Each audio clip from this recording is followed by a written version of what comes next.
$100. That's what it cost Silas Garrett to buy an empire. He just didn't know it yet. Most folks would call it a bargain. An entire abandoned Spanish mission, crumbling stone and heavy oak beams for the price of a decent horse. Silas thought he was just buying salvage. Enough material to start over, somewhere new. Somewhere the memory of his wife's fever-soaked last days didn't cling to the walls like a ghost. The seller, a man named Claude Morrison, with a suit too fine for this part of the country, seemed desperate to be rid of the place. He practically threw the deed into Silas's hands. Which was strange. The stonework alone could rebuild half the nearby town of Mesa Verde. But Morrison didn't mention why nobody had touched those ruins for 100 years. He didn't mention why locals would walk 5 miles out of their way just to avoid passing through its crumbling arches after dark.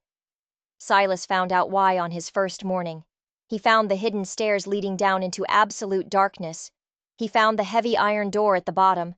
And he found the most chilling detail of all. It had been sealed from the inside. Silas ran a hand over the cold, pitted iron. The door was massive, set deep into solid rock. But across the handle someone had crudely welded a thick iron bar. It wasn't a lock to keep people out. It was a seal. A final desperate act by someone trapping themselves in, choosing to die in the dark rather than face whatever was on the other side. 3 months. That's how long it had been since his wife, Eleanor, had passed.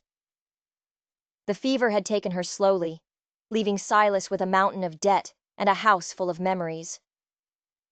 When Claude Morrison showed up with his offer, Silas saw a way out. Enough stone, enough timber, to build a new life away from the whispers and the pity. Morrison had been vague about the mission's history. Native troubles, he'd said with a dismissive wave of his hand. The friars fled, left everything behind. Just a pile of old rocks now. Silas had walked the ruins that first day, his mind calculating board feet and tonnage. The chapel walls stood 30 feet high, built from stone blocks it would take 6 men to lift.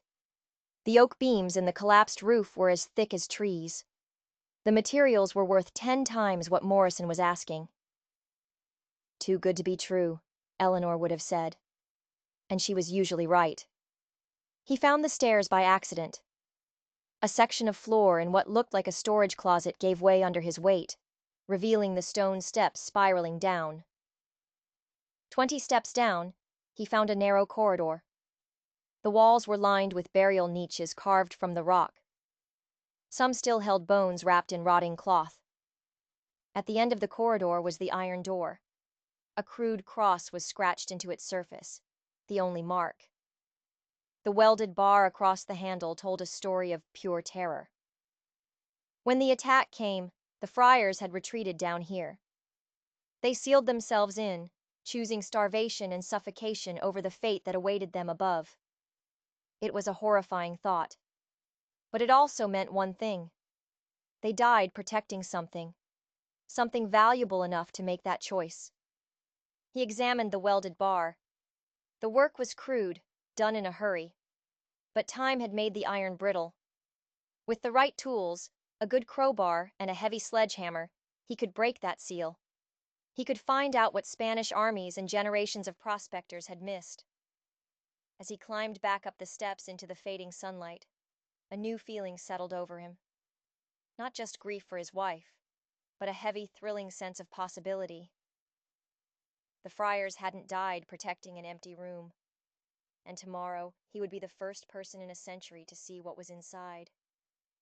Back on the surface, the late afternoon sun cast long, skeletal shadows across the chapel. The vaulted ceiling was gone in places, opening up to the sky. Weeds grew between the heavy flagstones, once polished smooth by the knees of the faithful. Silas walked to where the altar had been, now just a platform of cracked marble. Behind it, a massive mural covered the wall, its colors faded into a blur of saints and angels. But something was wrong. Sections of the plaster had been deliberately chipped away, the figures of specific saints gouged out, their faces and hands missing. The damage was too precise to be from age. Someone had tried to erase parts of the image. He ran his hand over the wall and felt it. Under the thin layer of remaining paint, there were lines, grooves carved directly into the stone beneath. His heart began to pound. He pulled out his pocket knife and carefully scraped at a small section of the mural. The painted plaster flaked away, revealing the stone beneath.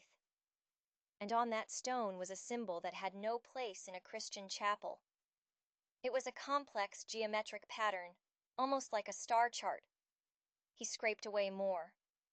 What emerged was a breathtaking secret. Not a mural, but a map. A detailed carved map of the mission itself, but with buildings and courtyards that no longer existed. And below the surface layout, clear as day, was a network of tunnels and chambers. The passage with the iron door was just the beginning. According to the map, the underground complex was vast. Hidden passages branched off in every direction, connecting different parts of the mission. There were at least 6 large chambers, all connected by narrow corridors. And at the very center of it all, directly beneath where he was standing, was the largest chamber, marked with a symbol unlike any of the others. The sealed door wasn't a tomb. It was an entrance. One of many. The friars hadn't just hidden their treasure in a single vault. They had built a labyrinth. The deliberate damage to the mural now made a terrible kind of sense. During the final attack, someone had tried to destroy the map, to erase the secrets of the mission forever. But they hadn't finished. They'd left just enough. Silas worked frantically as the light failed, scraping and cleaning, memorizing every line and symbol. Some chambers were marked with what looked like crosses and chalices, religious artifacts. Others had symbols that clearly meant gold or precious metals. But the central chamber, its symbol was different. It was a crown, but not a king's crown. It looked more like a crown of thorns, interwoven with what looked like lightning bolts. Whatever was in that room was the heart of the entire treasure. The reason for all this secrecy. The thing the friars had died for. As darkness fell completely, Silas felt a chill that had nothing to do with the night air. He had stumbled upon something magnificent. A secret that had been kept for 100 years. And now, it belonged to him. All for $100. As he was packing his tools to leave for the night, he heard it. A sound that made the hair on his arms stand up. It was faint, drifting up from the hole in the floor. A voice. A woman, singing a soft, sad lullaby in Spanish. He froze, listening. The voice was clear, beautiful, and utterly impossible. It echoed through the stone passages below, a lament from a ghost in a forgotten tomb. He told himself it was the wind. Old ruins play tricks on the ears. Sound can travel in strange ways through empty stone corridors. But his hands trembled as he loaded his wagon. The singing faded, leaving behind a silence that felt heavier than before. The ride to Mesa Verde took an hour. The town was a collection of dusty streets and tired wooden buildings, a place that served the ranchers and miners of the territory. Silas went to the hardware store, owned by a thin, suspicious man named Ben Crawford, who seemed to file away every purchase for future gossip. Silas chose his tools with care: a heavy crowbar, a sledgehammer, more lamp oil and rope. Nothing that would scream, "Treasure hunter." As Crawford tallied the bill, Silas casually mentioned his new property. "Just bought those old mission ruins from Claude Morrison," he said. "Figured I'd salvage the stone." Crawford stopped writing. "You bought the Franciscan place? Out past Devil's Canyon?" He looked at Silas like he was a fool. "Morrison finally found someone to take it off his hands." "He seemed eager to sell," Silas admitted. "But it's good building stone." Crawford leaned over the counter, his voice dropping to a conspiratorial whisper. "My granddaddy told stories about that place. Said the friars buried treasure there before they were run off." He snorted. Of course, he also said he saw lights moving around in there at night, years after it was abandoned. Said the place felt wrong, like it was waiting for something. The old man's words sent a shiver down Silas's spine, but he forced a laugh. Sounds like your granddaddy had a wild imagination. Maybe so, Crawford said, making change. But I'd be careful poking around in dark corners if I were you. Some things are better left buried. As Silas left the store, he saw a man watching him from across the street. He was well dressed, in a fine coat despite the heat, his boots polished to a mirror shine. When their eyes met, the man tipped his hat and walked away. But the intensity of his stare made Silas uneasy. Too many people were taking an interest in his business. The ride back felt longer.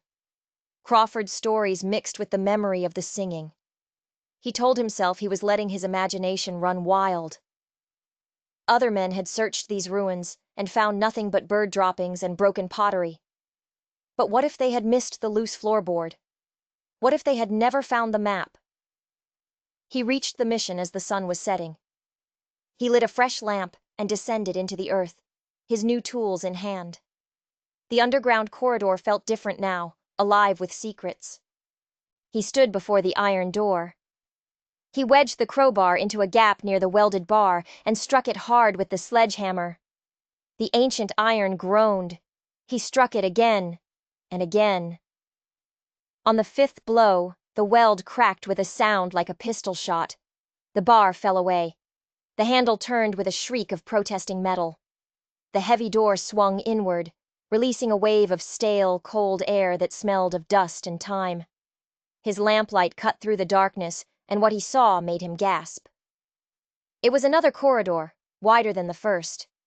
The walls weren't rough-hewn rock, but smooth, carved stone panels. They were covered in intricate carvings, not of saints, but of robed figures carrying gleaming objects, golden chalices, ornate crosses, and heavy medallions. The corridor opened into a vast, circular chamber. The ceiling vaulted up into darkness, far beyond the reach of his lamp. The walls were lined with stone alcoves, and most of them were full. There were wooden chests bound with iron straps, clay jars sealed with wax, and scattered across the floor, half buried in a century of dust, were treasures that stole his breath. A golden crucifix, easily 3 feet tall, was set with raw, uncut gemstones that glittered in the light. Beside it, a rotten leather pouch had spilled a river of ancient coins. He picked one up. It was heavy, the gold soft and warm. In one alcove, he found manuscripts, their pages wrapped in oiled cloth, miraculously preserved. They were covered in a careful, elegant script he couldn't read. And in the largest chest, its lock so old it crumbled to dust at his touch, lay a crown. It was made of twisted gold, like a vine, and set with emeralds so deep and green they seemed to drink the light. He was holding a fortune, more money than 10 lifetimes of hard work could ever earn him. The smart move was to hide it all, to plan, to be careful. But as he climbed back to the surface, his pockets heavy with a few of the smaller coins, greed made him reckless. He would take just one coin to town tomorrow. Just one. To test its value. What could possibly be the harm in that? Silas picked the smallest coin, no bigger than his thumbnail. The symbols were worn, a mission bell surrounded by what looked like mountains. He polished it on his shirt until the gold gleamed. In town, he'd say he found it in the dirt while clearing debris. A simple, believable lie. The assay office was next to the bank, run by a man named Marcus Webb. Webb was known for 2 things: his accuracy with gold and his discretion. He never asked where the ore came from, a quality prized by miners and prospectors. Webb examined the coin under a jeweler's loupe, his face unreadable. Spanish colonial, he said finally. Old. The gold content is remarkably pure, much higher than usual for the period. He looked up at Silas. A collector might pay $75 for a piece like this. Silas felt his knees go weak. $75. For the smallest coin in the entire collection. The crucifix, the crown, they were worth a king's ransom, enough to finally be free.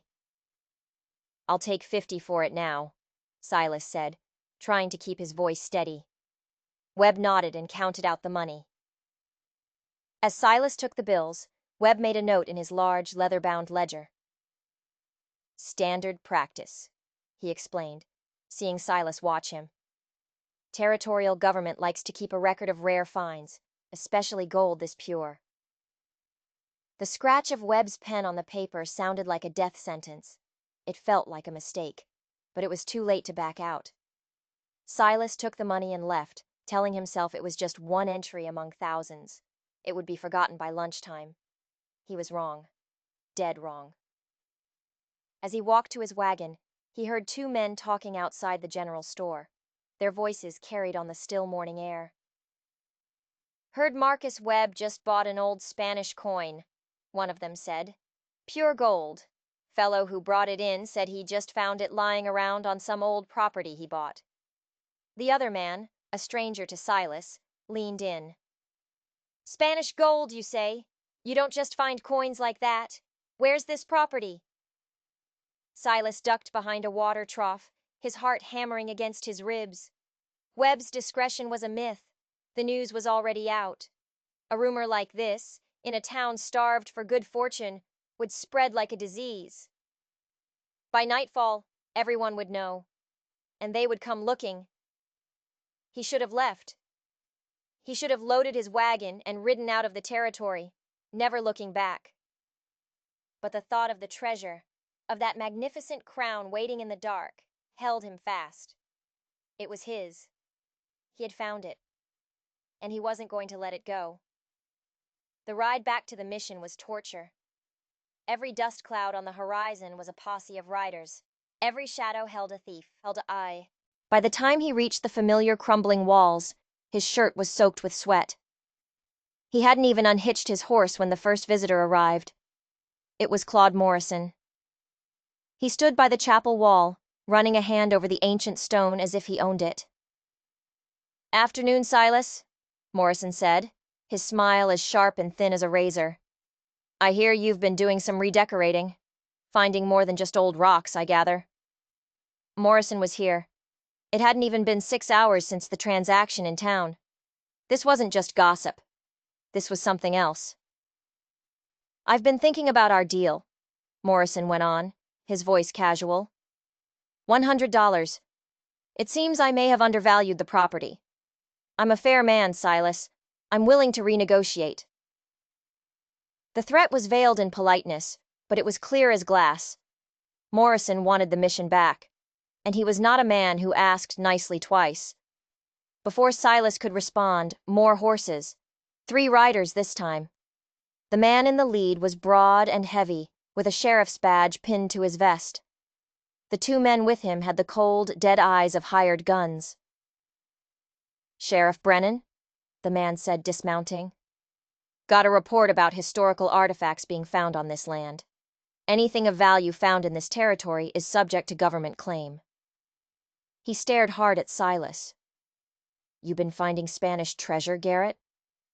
The question was an accusation, and before Silas could even think of an answer, another cloud of dust appeared on the horizon. More riders, 4 of them, coming fast. Silas felt a cold dread wash over him. His one small mistake, his one moment of greed, hadn't just lit a candle. It had started an inferno, and he was standing at the heart of it. The new riders were professionals. You could see it in the way they dismounted in a coordinated, silent formation. They wore black suits, dusty from the trail, and moved with the deadly efficiency of wolves. Their leader was a tall, pale man with eyes the color of a winter sky. Vincent Hayes, he said, his voice calm and cultured, a strange contrast to the violence simmering just beneath the surface. My associates and I represent a group of private collectors. We hear there are Spanish colonial artifacts in this area.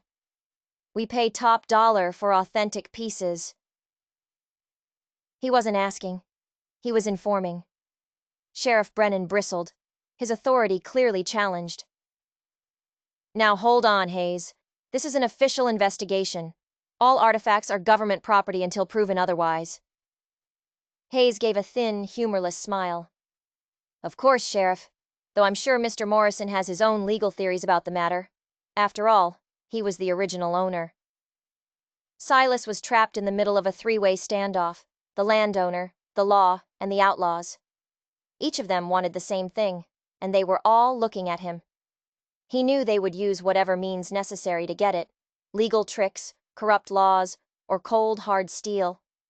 The sun was setting, painting the ruined walls in blood-red light. In that moment, Silas made a decision. A wild, desperate gamble. "Gentlemen," he said, his voice surprisingly steady, "before we argue about who owns the treasure, perhaps you'd like to see what you're fighting over." He walked to the chapel wall. He took his knife and began scraping away the last of the painted plaster, revealing the carved stone map beneath. The lamplight caught in the grooves, showing the intricate network of tunnels and chambers. Hayes stepped closer, his pale eyes gleaming. Fascinating. A distributed network. They didn't keep it all in one place. Morrison shoved forward, his face flushed with greed. "How many sites? How much is there?" But Silas had just uncovered a new section of the map, and what he saw made his blood run cold. This wasn't just a map of tunnels. It was a map of the entire territory. The symbols he'd seen weren't just marking chambers. They were marking other missions, other ruins, scattered over hundreds of miles. This wasn't a treasure vault. It was an empire. And then he saw something else. A series of numbers carved next to each site. Dates. Timelines. This mission, his mission, wasn't just one of many. According to the map, it was the first. It was the key. The place that held the master records, the cipher that would unlock everything else. Hayes saw it at the same time. His hand moved almost imperceptibly toward the pistol hidden under his black coat. The game had just changed. And the stakes were now life and death. As Hayes's hand drifted toward his gun, Silas knew he had one last card to play. "Stop!" he shouted, his voice echoing off the stone walls. "You can kill me, but you'll never find the rest of it. This map is a code, and I'm the only one who has the key." Hayes paused, his pale eyes narrowing. "What key?" Silas pointed to the alcove in the underground chamber where he'd found the manuscripts. "Those books," he lied, his mind racing. "They contain the cipher. It's written in a dialect of Spanish that's been dead for 100 years. I've spent months figuring it out. Without me, these carvings are just meaningless scratches." Morrison laughed. "You're bluffing. The treasure is right here." "What's here is a fraction of it," Silas shot back. He was inventing as he went, but it sounded convincing. "The friars created 12 caches across the territory. This is just the first. The main treasure, the gold they collected for 200 years, is in a final location. And to find it, you need clues from all 12 of the other sites." Sheriff Brennan looked from Silas to Hayes, clearly out of his depth. 12 sites? How much gold are we talking about?" Silas remembered the feel of that crown, the weight of the coins. He took a guess, a wild exaggeration. "More than the entire territorial government sees in a year. Enough to make kings." The raw greed in the air was so thick you could taste it. Hayes slowly removed his hand from his weapon. His expression was cold, calculating. "Assuming you're not lying, what's your proposal?" "A partnership," Silas said. "I translate the documents and lead you to the caches. You provide the men and the protection. We split everything. An equal share for each party." Morrison scoffed. "An equal share for a nobody carpenter? I don't think so." But Hayes held up a hand, silencing him. "The proposal has merit," he said, his eyes locked on Silas. "But first, a test. You will lead us to the nearest secondary site. If you are telling the truth, and there is treasure there, we proceed as partners. If you are lying—" He let the threat hang in the air. Silas agreed. He knew from the real map that the nearest site was a day's ride away, deep in a winding canyon. It was the perfect place to set a trap. because Silas had found something else in those manuscripts, something he hadn't told them. The friars hadn't just mapped their treasure caches. They had mapped every cave, every hidden spring, every secret passage in the territory, including the ones that led deep into Apache lands, where no posse would ever dare to follow.